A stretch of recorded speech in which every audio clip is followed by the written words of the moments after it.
Pinupuri ka namin, O Diyos, Ama, Anak at Espiritu Santo. Salamat, Ama, na ibinigay mo sa amin si Jesus na iyong anak na namatay para sa aming kasalanan, iyong muling binuhay, iniakyat at iniluklok sa iyong kanan sa langit. Salamat na ibinigay mo sa amin ang iyong banal na Espiritu at sa pamamagitan niya ay ibinuhos mo ang iyong pag-ibig sa aming puso. Ama, salamat sa iyong pangako na ang mga may malinis na puso ay makakakita sa iyo.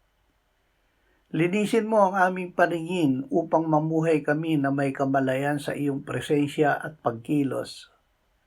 Manahan ka sa amin at panatilihin mo kami sa iyong presensya bawat sandali. Amen.